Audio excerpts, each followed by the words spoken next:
Yes, please. And please introduce yourself by name and institution. Yes, I'm Will Malden with the Wall Street Journal. Thanks for joining us today. Sergey Anatolievich, I know a lot of economists are concerned right now about the large quantitative easing program in Japan and what effects that might have in the world. Is this something the G20 will address, or that you would like for it to address, either for Japan or more generally about currency devaluations? Well, thank you for the question. Our position as G presidency is very simple. First, we need to be very careful while judging other nations' political decisions. Second, we need to be very careful and to see what neighboring nations with close trade links to, in this case, to Japan, react to this kind of activities. And the third position is let us first listen to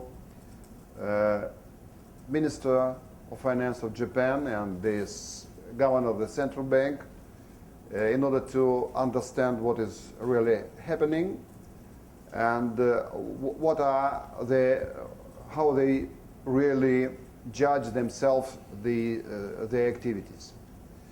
So only afterwards we will decide whether these easing need to be taken on the level of ministers, or we'll discuss it on the level of deputies, and that's all. So at this stage, I cannot say for sure that we will organize full-scale discussion during ministers' meeting the currency policy of any nation. We'll see. And the problem is very delicate, and we need to be accurate in any judgment. Doesn't sound very enthusiastic. Fred Bergsten. Fred Bergsten here at the Institute. I actually wanted to ask a broader version of the same question, not focused on Japan so much, but the broader question of the international imbalances and the fears of currency wars. Russia has spoken out about that, I think, quite forcefully, quite effectively. And of course, the international imbalances are on the agenda. You mentioned it in your paper, but you did not mention it in your oral remarks. So I wanted to ask, what is your strategy for dealing with that part of the agenda for sustainable growth and development? Many people argue that the international imbalances are an impediment to growth, certainly in countries whose currencies are not being manipulated. And it's not just Japan, and it's not just China, it's a number of countries that have intervened heavily in the currency markets to keep their currencies undervalued, run big trade surpluses, and therefore hurt growth in their partners. And a lot of this is within the G20. So, question, it's not a new item for the G20 or the finance ministers in particular, but it's one that continues, it's very large, it reflects gaps in our international economic system to deal with. And I wondered, what is your strategy for incorporating that in the agenda and trying to address that component of the Sustainable Growth Program? It's yours. Yeah. Yes, it's, well, it's been a finance track, but Ksenia likes, well, if we can say likes or dislikes, she is very keen to follow the situation in global imbalances. That's looking at her. But okay, let me answer to this question. Well, all these issues which you mentioned in your question are subject to first discussion within the framework working group. The first positive outcomes from these financial and economic crisis is the fact that global imbalances decrease dramatically. I cannot reproduce now figures, but last time during summit in Los Cabos, necessary figures were picked up and shown with clear evidence that the market forces in this case work by themselves. But it does not mean that the G20 will take aside this imbalances story and would not follow the events. Quite contrary,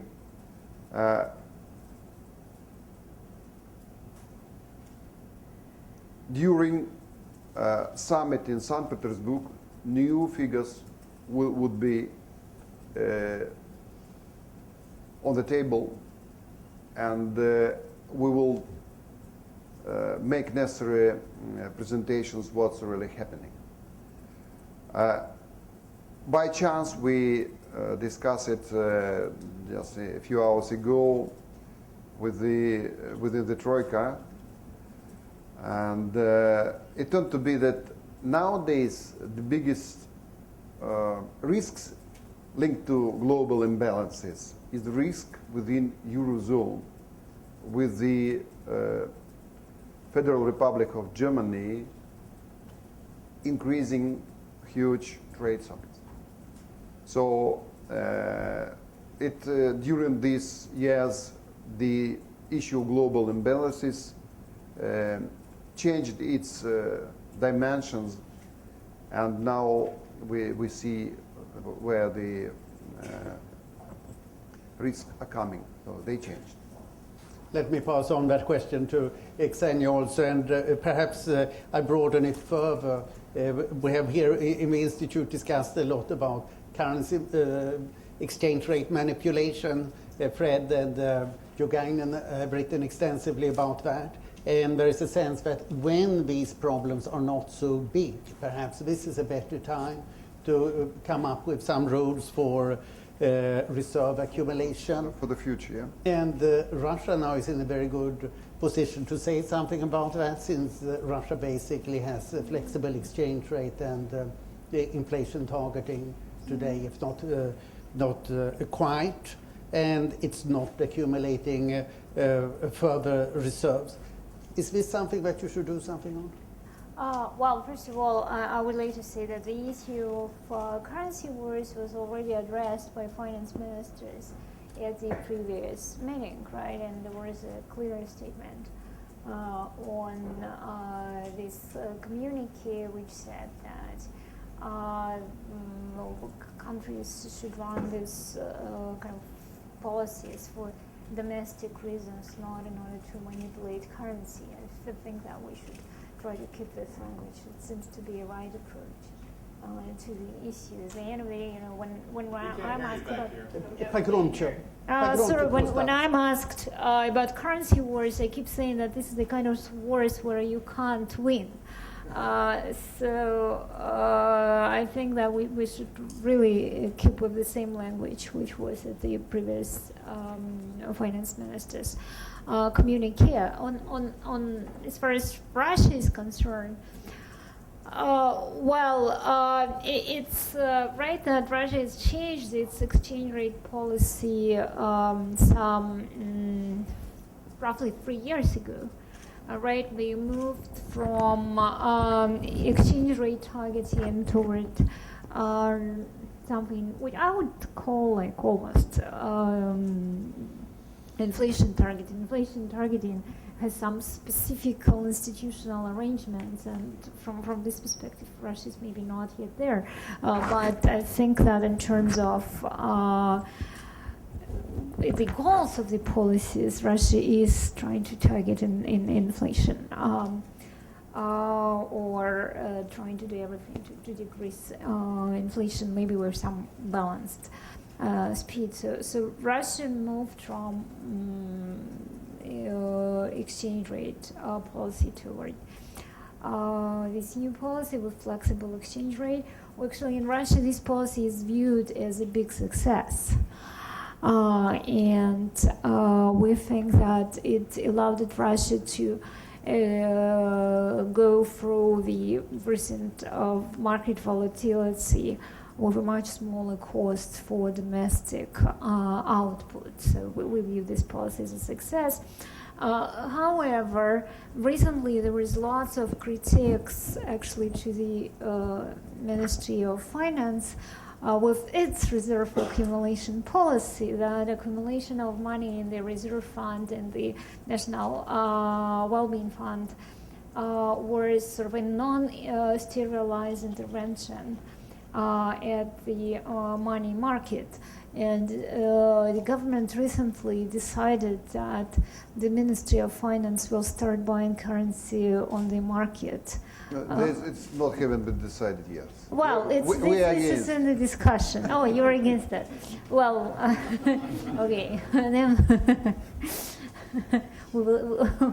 But anyway, so that's the issue which is being discussed. But that's the actually the way how it's organized in other countries with large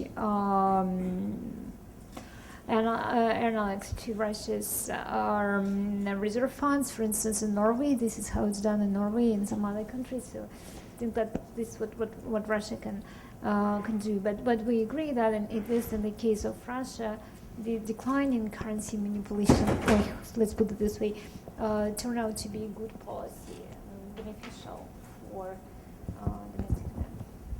Thank you very much. Yes, please.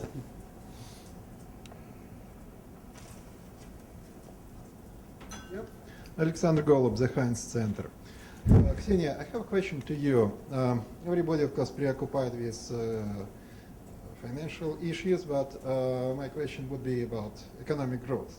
And you mentioned that structural changes will be something that you're going to discuss. Is there any space there to discuss green growth? Is that an agenda? If yes, what is the scope of issues? If not, why not? Okay, green growth was a major topic of the Mexican presidency, right? So there are some actions along green growth lines which are built in the G-20 working agenda. We keep this topic within the energy working group. So we have a task force on like one of the pillars of the energy group is green growth. So this is where we discuss green growth policy, and also there is a continuing work on non-efficient fossil fuel subsidies. And this year, what we are trying to do is first to develop methodology, and then maybe try to conduct couple of peer reviews by two sets of countries, by different countries of the energy fossil fuel subsidies, with the result of which would be a set of recommendations how to improve the situation. So this is what's going on this pillar. Thank you. I'm seeing down there, Natalia.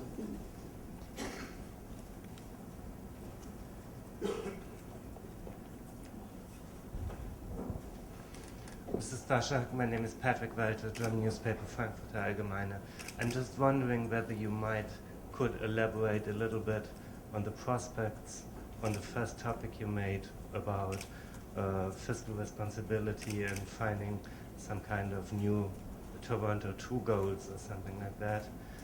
There seems to be the proposal that to find some kind of maximum debt limit, taking the debt to GDP ratio, about 90%, and is this a proposal being discussed?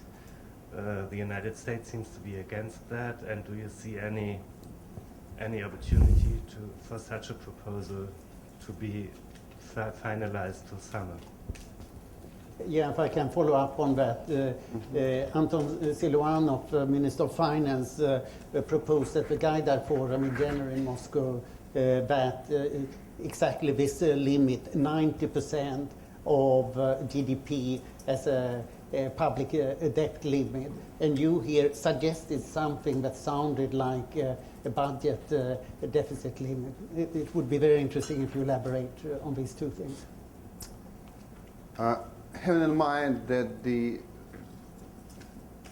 some agreement was reached on the level of working group, on the level of experts, please excuse me for not being very precise. The negotiation is still going on, and they will restart tomorrow on deputies level. And you mentioned by yourself that there's big gap between positions of one country and a number of other nations. But I have to repeat myself, there's some evidence of progress in bridging the positions. So the positions are being bridged on the level, on the understanding that there would not be universal guideline. So what is fit for the United States in terms of debt GDP ratio would never do in the case of economy like economy of my country. One story, when you're borrowing and you're in huge dependence on external market conjuncture, and another story when you have the well-diversified economy, which can produce different types of value-added goods, and on the basis of this, you can serve your liabilities. So the coefficient, one coefficient fits all approach would never be used. So what was agreed on is some division of countries of some groups with references to these groups and special benchmarks for each of groups. But still, the approach is going to be flexible, and maybe the most important that what is going to happen is clear division between short-term goals and medium and long-term goals. So we now live in situations when a number of very important economies reached the levels of debt to GDP well beyond 100%. So having in mind this, and having in mind that national authorities need some space to stimulate economic growth and job creations, there's some consensus that we have live in intermediate period during which the speed of reaching or approaching the necessary levels of GDP, debt GDP ratio will be different for different countries. For us, as a club, it's very important that we have this common understanding that debt levels should be sustainable, and the sustainability means a lot. And in different situations, sustainability can mean different figures. That's all. Thank you. Thank you. That was very clarifying. Gary Lichtman here, and then Colin Bradford, I see down there. Gary Littman, U.S. Chamber of Commerce. Dr. Yudaeva, first of all, thank you for running a very transparent G20 process. I think it's been the most transparent process so far with the most effective outreach. Also, thank you for keeping the number of subject matters fairly small. One area where Russia's voice and Russia's vision is particularly important and credible for the business community is how do you, in the current situation of budgetary constraints, actually envision investment in infrastructure and human capital? Both are essential for growth. In both areas, Russia has had enormous ambitions and very substantial challenges. Could you share with us the Russian vision of how Russia will deal with these issues, and whether you'll be able to lead those issues as part of the G20 work for your success? Well, thank you very much for the question.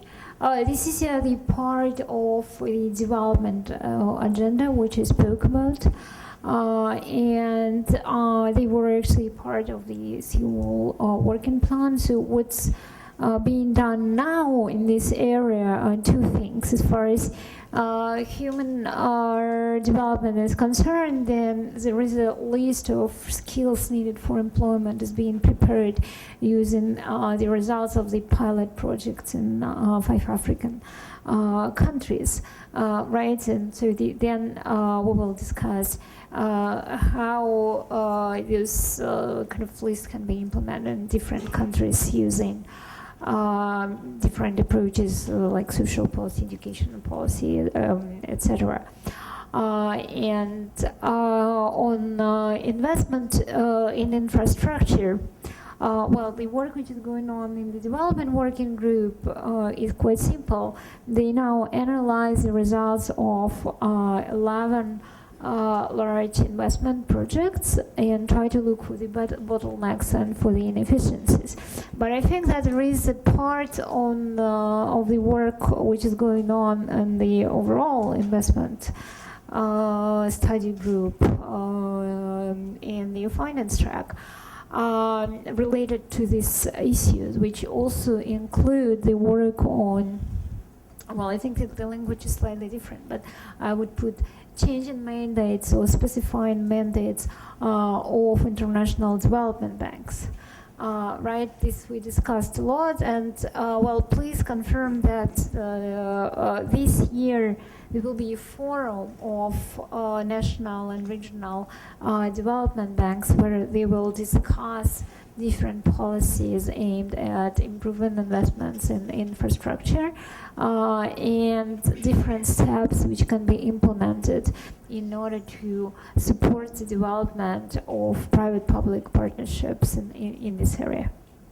Can I add here, it's somewhat tangential, but the BRICS Bank was just discussed in Durban, and Russia has been pushing for $50 billion of capital in it, and now there was no full decision, and the capital was reduced to $10 billion. I think that you were involved in that.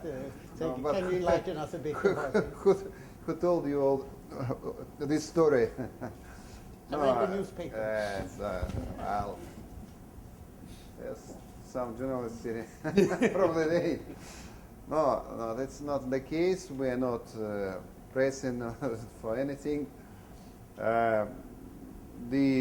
What is happening is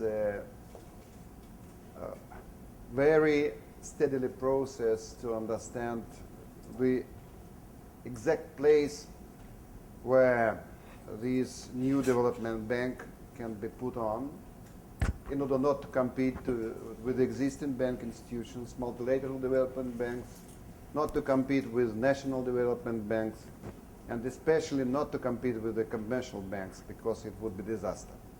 So we in Russia we very keen to keep to the principles that this institution should not substitute the private sector. But the real issue is the issue of project financing or infrastructure financing based on the commercial principles, that the project by itself should be profitable, and the project should produce cash flow suitable for repaying the debt on basis of which this infrastructure project was financed. It's a big story, by the way. We know that at the early years of existence, World Bank participated in the infrastructure financing. Then, afterwards, when it became clear that infrastructure projects often non-profit, and it was decided that World Bank keep aside. Now, many developing nations demanding that this kind of policy need to be rethought, because huge demand for infrastructure and lack of long-term money. By the way, we found ourselves that in comparison to the previous years, nowadays, even pension funds, the biggest class of institutional investors, looking forward to short-term investment. And you would never implement infrastructure project when you're funding it on the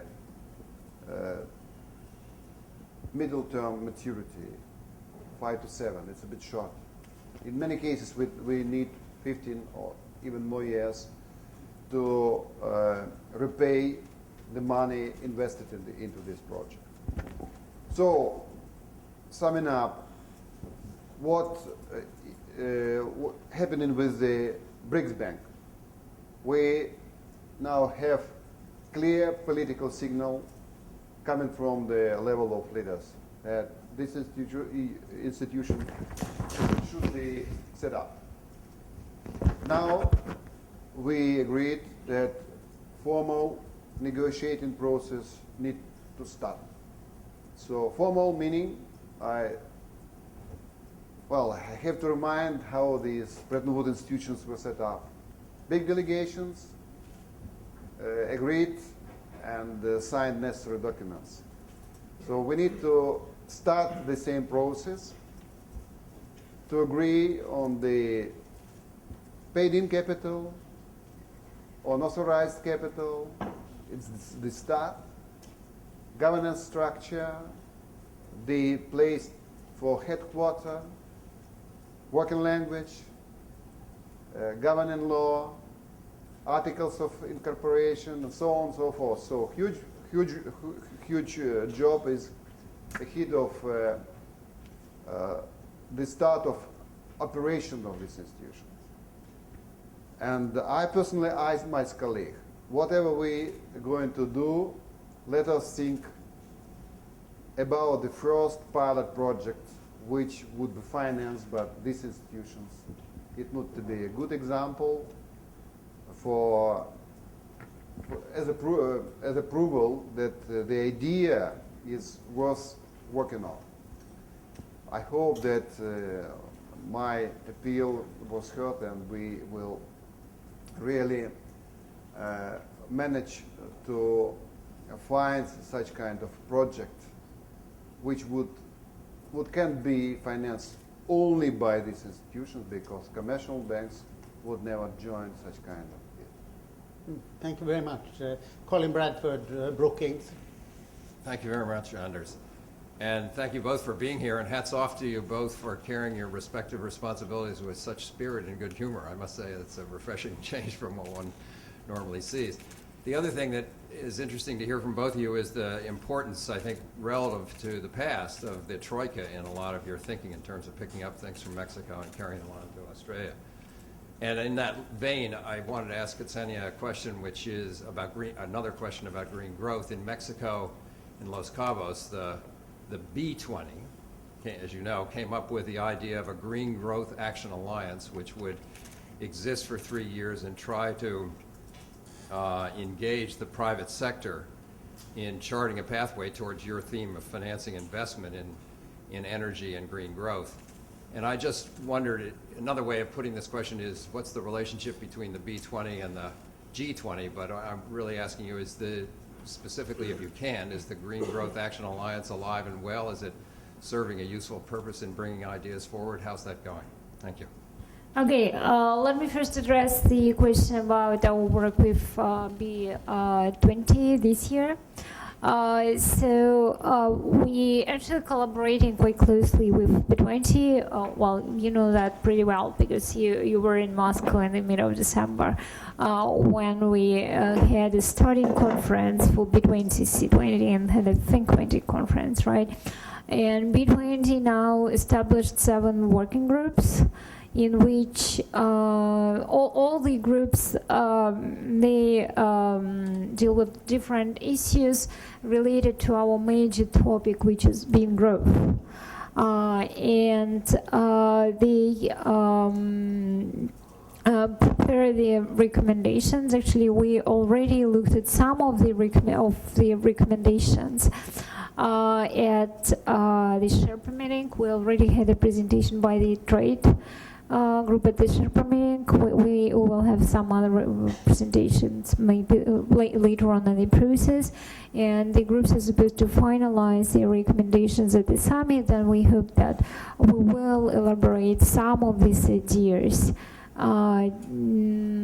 later on and put some of them in the declaration. I cannot promise that all the ideas which business try to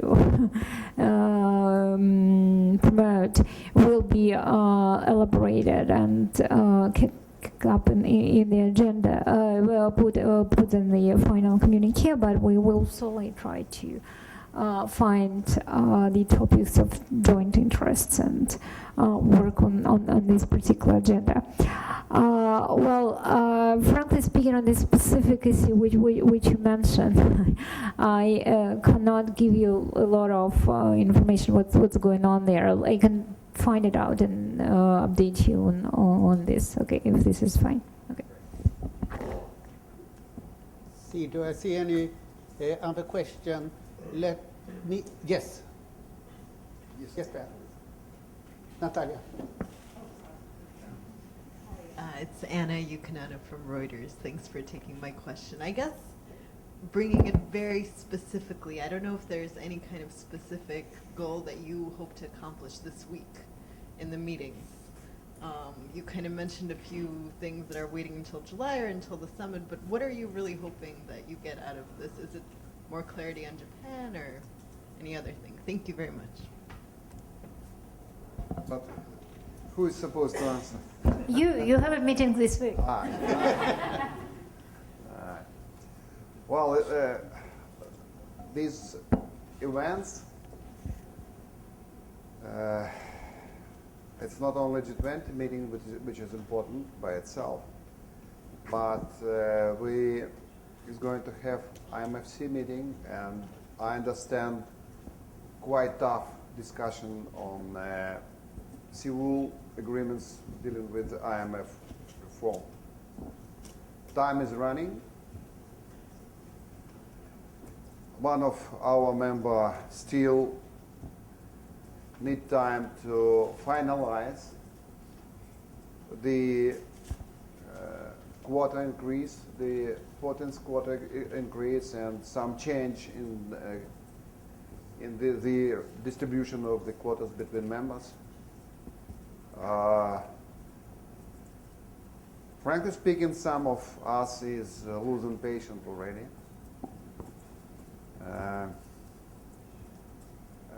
The decision of this nation is very important for all.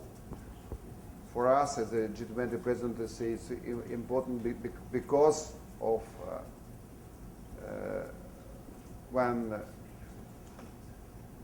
we lack the implementations of Seoul agreements, we cannot move in preparing other changes in the composition of the formula for quotas, and which is very dull. We cannot move with the preparing for 15th implementation of quotas. So, and all these, they are G20 commitments. It's a question of reputation. So as people say, people from the market say, it's reputation risks. And and of course, it's first of all reputation risk for the presidency. I cannot say that we, as a presidency, we interfered a lot in order to have necessary decision. But it looks like there's no way for us but to interfere. Whether it's going to happen this week or afterwards, we'll see. It's still open question. Thank you. Thank you. I don't see any. Yes, one last question from the floor. Hi, I'm Nancy Alexander from the Heinrich Boll Foundation. Thank you so much for your presentations. For a number of years, commodity price volatility has been on the G20 agenda, and especially after the food crisis in 2007 and 2008, there was a really big push for regulation and to consider measures such as position limits on index funds and their speculation. And I'm wondering if you might be able to sum up what kind of leadership that you're considering or you're providing on this issue, and what kind of potential you see for regulation of excessive commodity price volatility.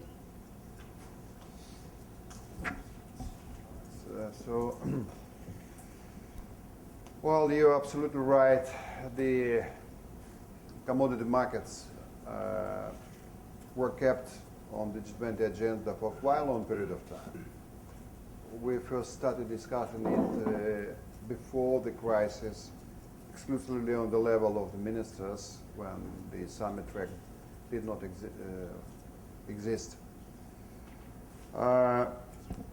During French presidency, huge job was done in terms of research, find necessary approaches to produce tools and ways and means to influence the commodity market volatilities. Colleagues from Japan did big job for French presidency as they prepared comprehensive report on this. Afterwards, some decisions were taken in the fields of G-20 initiative, linked to oil. Afterwards, some decisions were taken on G-20 initiative linked to gas, probably coals and other things. We keep the issue on our agenda, but with a bit less focus as used to be, for a very simple reason. We need some time to see how previous decisions working or whether they still valid to rely on them. It's rather difficult to produce something new to go further. We need to accumulate new knowledge. For example, at some stage, the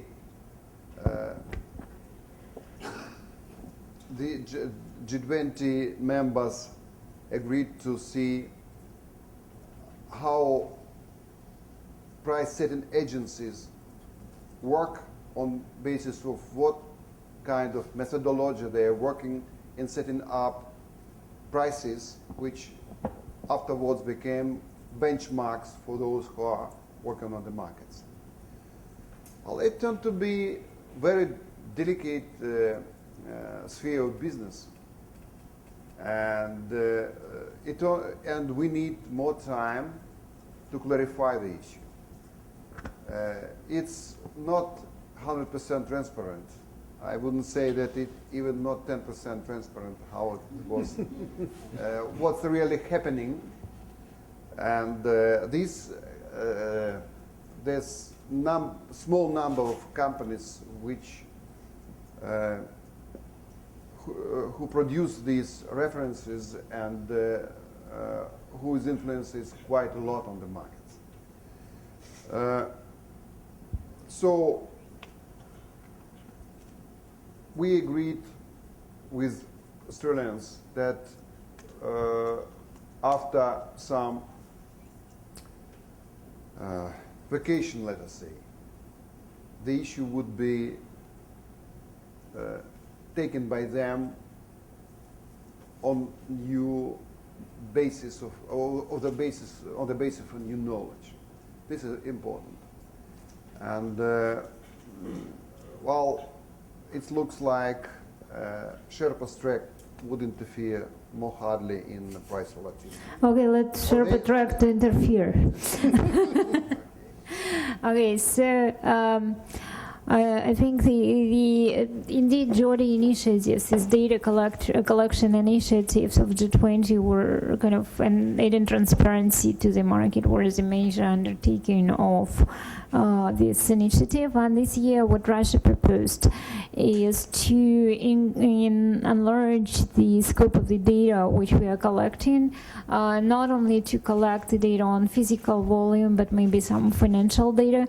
And we're having a seminar with market participants. I think it's supposed to happen next week, to discuss exactly what kind of information we need to collect, and also to discuss with market participants how they use the data, right? I think that G20 didn't pay enough attention in previously toward usage of this data. There was a lot of effort made on collection of the data, but we need to speak to the potential users regarding how the data are used and what impact they really may have on the market. So this is one thing. Second thing, I, as a Sherpa, see recently what I would say a revival of interest to this topic from even market participants. Some companies approached me with some suggestions on improving regulation on the market, and my understanding is that B20 this year will make another proposal regarding what they think should be done on the market to increase volatility. We haven't seen yet the final proposal, but that's what we hear, that something will be introduced through B20 this year along these lines. Thank you very much. I would like to conclude with three takeaways that I have from this meeting. First, as Gary Littman pointed out, that the Russian chair of G20 has really done a much broader, inclusive process than anybody else, and we are happy to be part of it.